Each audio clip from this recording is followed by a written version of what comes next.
dimanche 14 janvier 2018, à l'attention de François Asselineau, président de l'UPR.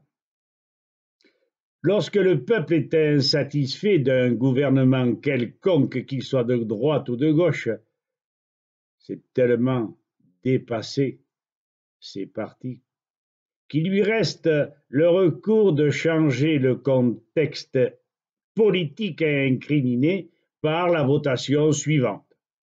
Or, tous les partis, excepté le vôtre, Monsieur le Président, sont comme, excusez l'expression, comme cul et chemise, si bien soumis à ce système oligarchique que le peuple n'obtient jamais une réforme quelconque, une amélioration notable.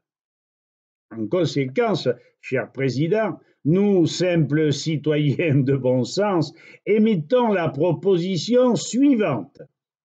Porter plainte contre le pouvoir actuel pour inconstitutionnalité depuis que la séparation des pouvoirs a disparu par décret le 5 décembre 2016.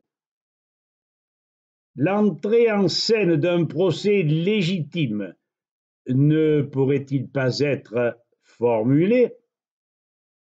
Tout citoyen conscient, bien sûr, derrière l'UPR, à la manière, écoutez bien, Monsieur le Président, de cette plainte pénale contre X, initiée par Sophie Guyot, Ensemble pour une vaccination libre, et Pierre Lefebvre,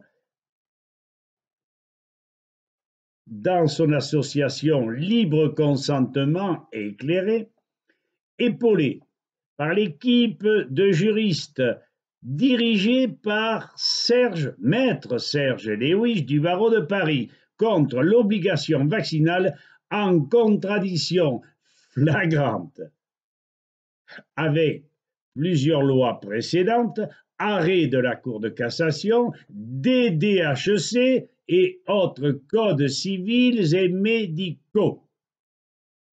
Voici d'ailleurs la teneur de l'avertissement adressé aux sénateurs le 13 janvier 2018 par notre petite association au sujet de cette fameuse loi Buzyn, je n'en sais rien, votée par un nombre très restreint de députés sans arguments scientifiques indépendants. Voilà le texte. Sénatrices et sénateurs, la plainte pénale contre X, obligation vaccinale, est à même d'être déposée près du procureur de la République de Paris. Il ne s'agit d'ailleurs que d'un premier dépôt. Les plaintes continuent à parvenir auprès de l'équipe de juristes dirigée par Maître Serge Lewis. Nous pensons atteindre plus de 1500 plaintes individuelles collationnées, bien que le gouvernement puisse s'asseoir, entre guillemets, n'est-ce pas, sur cette plainte largement diffusée sur les citoyens, les barbelés, entre parenthèses, infractions et tentatives d'infraction, sont si nombreuses, déposées sur cette dernière, feront qu'ils nécessiteront d'infinies précautions de la part des autorités.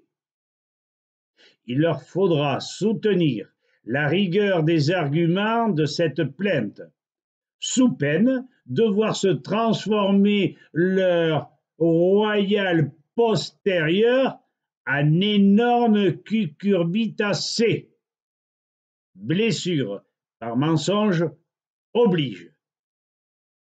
Mais redevenons sérieux. D'autre part, nous avons appris que plusieurs sénateurs et députés, directement ou indirectement, étaient touchés au sein de leur famille par les conséquences des vaccins.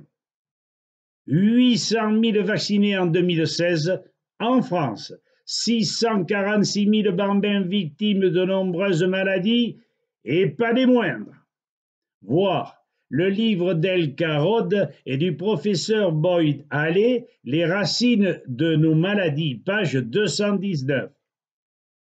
Il y aura bien quelques Judas qui inévitablement s'associeront à cette plainte. En outre, vous ne pourrez pas dire que vous ne saviez pas, députés et sénateurs, puisque le mail que vous allez recevoir a été transmis et déposé en lieu sûr. Beaucoup d'entre vous pensaient que nous ne bougerions pas. Voyez le résultat de votre vote. Une insurrection nationale sur le plan juridique. Une sénatrice, un sénateur, député bien informé valent bien de ministres complices ou désinformés ou incompétents. Réfléchissez, Monsieur le Président François Asselineau. Nous attendons votre réponse. Nous serions légion à vous prêter main forte. Alors, Monsieur le Président, vous nous suivez ou nous vous suivons? À bon entendeur, salut. Nous ne lâcherons jamais. Merci de nous avoir écoutés.